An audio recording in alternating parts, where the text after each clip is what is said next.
Good morning. You're taking a live look at Skycam 25 at a beautiful sunrise on this Election Day, Tuesday, November 8th. But what kind of role will this weather play as voters head out to the polls? We have the answer coming up. Good morning. Thank you for joining us on this Tuesday, this Election Day. Welcome to News 25 Daybreak. I'm Jordan Vandenberg. And I'm Melissa Payne, but we'll have all those stories in just a moment. But first, let's get a look outside at our weather as you start heading out to the polls and off to work. Good morning, David. Today is the day to make your voice be heard. The Tri-State will flock to the polls today, ending months of campaigning and contemplating who will become the next mayor of Evansville. Your vote today will decide who will fill the shoes of Mayor Weinzappel. Democrat Rick Davis and Republican Lloyd Winnicky have their eyes set on City Hall. Both candidates attended a prayer service Monday night, appearing together one last time before Election Day. One last time. They reached out to constituents and encouraged them to get out and vote. We've got someone at every poll, and we're going to work very hard tomorrow to make sure that we get people to the polls. That might be the extra little encouragement it takes to push someone in my corner. We started developing a very extensive get out the vote effort, and that's the last thing you start to execute before Election Day itself. Political experts say this race could be a tight one. Stay with News 25 both on air and online to keep up to date with the latest results. But the mayor's race isn't the only race in town. Here are the candidates running for Evansville City Council. For Evansville City Council at large, voters will decide on 3 of these candidates. Republicans Bill Kramer, Michelle Mercer, Pete Swaim.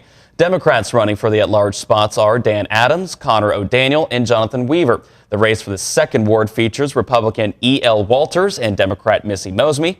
The race for the third ward includes Republican Alan Liebenguth and Democrat Stephanie Brinkenhoff Riley. For the 5th ward, Republican Brent Crafton takes on Democrat John Friend. And lastly, for the 6th ward, Republican Sean Short will take on Democrat Al Lindsay. Before you head out to cast your ballot today, remember to look for voting centers instead of the usual polling places. There are 15 voting centers in Vandenberg County, and you can vote at any of the locations regardless of where you live. The change is expected to save tens of thousands of dollars. You can also find the voting center closest to you or the one with the shortest wait on your smartphone. There are apps available for both the iPhone and the Androids. You can find the link to download the app on our website, news25.us. Another wrinkle to the usual Election Day procedure. In addition to the new voting centers, there are new voting machines. The election office checked all the voting machines Monday and held the final instructional meeting with volunteers. There will be 9 volunteers at each of the 15 new centers. This morning, the election office is doing everything they can to point you to the right direction. Say this is no longer a polling place. We now have vote centers. You may vote at any one of the 15 and then it lists all 15. The county clerk says the old polling places will also have signs on the door directing you to the closest voting center. This morning, the Bluegrass State is also in full election mode to name the next state governor. The Davis County Election Office stayed open Monday night, getting ready for Election Day, but the office staff says they're not expecting a big turnout.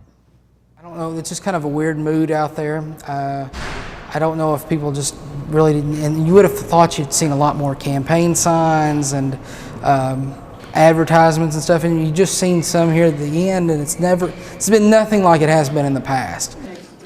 The county clerk's office says the number of absentee voters has been pretty low in comparison to other years. They say there are 58 voting locations throughout the county. You can find that information on our website, news25.us. The first time he said no. The second and third time, the same answer. But this morning, Republican presidential hopeful Herman Cain says he'll take things head on now that a 4th accuser has stepped forward with very specific allegations of sexual harassment. ABC's Tahman Bradley has the latest.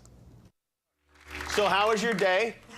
Well, presidential hopeful Herman Cain's day may have ended with late-night laughs on Jimmy Kimmel Live, but it began with a new controversy. There's not an ounce of truth in all of these accusations, and my team is putting this stuff together. That's why I'm willing to do a press conference tomorrow to set the record straight. Yesterday, a 4th woman said Cain sexually harassed her. Unlike the other alleged victims, Sharon Bialek, a Republican, made her claim in front of cameras. Bialek said she went to Cain for help finding a job 14 years ago, and that, she says, is when Cain acted inappropriately. He put his hand on my leg, under my skirt, and reached for my genitals. He also grabbed my head and brought it towards his crutch. I said, "This isn't what I came here for." Mr. Kane said, "You want a job, right?" The Kane campaign calls the allegations completely false, a point the candidate made again on Kimmel.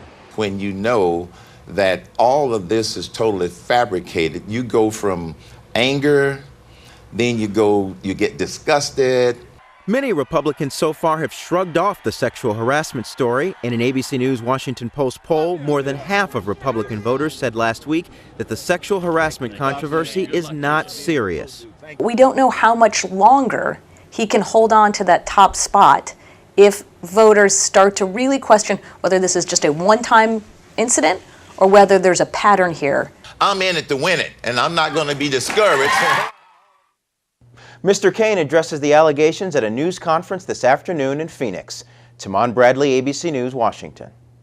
Here at home at 6:37, new information this morning. 5 shootings in southern Indiana this morning. The attorney for the man charged with killing 5 people is asking a judge to move the trial to another county. The lawyer for David Eisen says his client can't get a fair trial in Franklin County because of extensive news coverage. The judge has set a hearing on the change of venue request for November 23rd, but for now, Eisen's trial is scheduled for the end of January.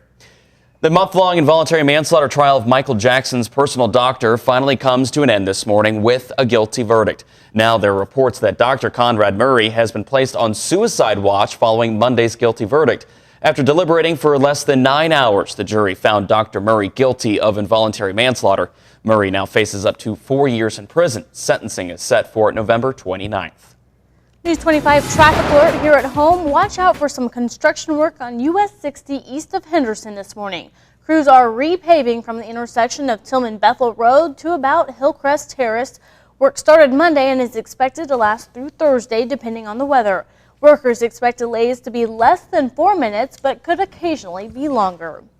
This morning, the American Cancer Society is asking for volunteers to help drive patients to their doctor's appointments. The organization gives rides to cancer patients who can't go to see their doctor otherwise. Volunteers can choose how much time they can offer. It can be as much as 5 times a week or just once a month.